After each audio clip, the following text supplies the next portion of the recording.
आराम कर बा खेलड़ा माल माल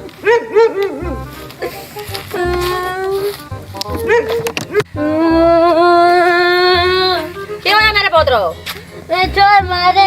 क्यों ने छोर मारे तो कहीं ते छोर मारे आए अगर तो लग के खेलता हम तुस क्यों मारे आए बता दरी लग के मुक्का में मारे दे सारा मैं पोस लेनी है जाके तेरी क्यों मारे इस घड़ी वजह तो तेरी मारे इसो हैं आप तबीयत तो है उठ तोड़ में भी खा क्यों मारे इसो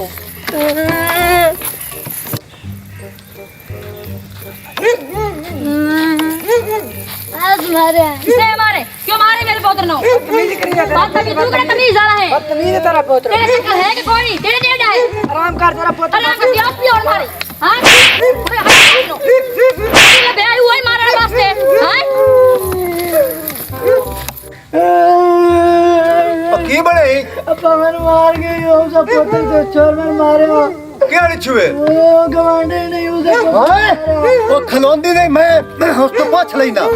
दिया बड़ी रान बड़ी हुई मेरी गाल छोड़ो वादा तेरा तो नहीं ना नहीं यो बदतमीजी करिंदा हो पोत्र में मरिंदे तू ओ मैं जानदी नहीं मैं आज जेड़ा ना उस नाल मोक लेना आई मेरे नाल तो है ना आज जो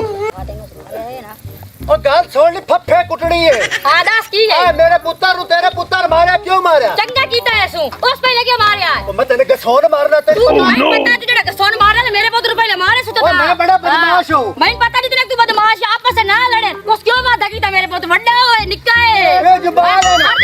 मेरे पुत्र नो तू चुप कर खलो तू चुप कर एक दिन तक फेर मारे मैं वो बंदा हूं मैं नहीं तो कितने एक बदमाश का मैं देख नहीं है No, no, no, no. तू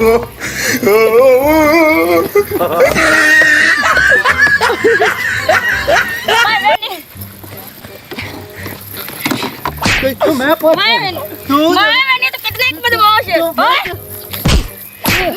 नहीं तो कितने एक बदमाश है एक तेरी बदमाश है मैं तो कितने एक बदमाश है ओ मेरी बदमाशी तू जानती ना मारा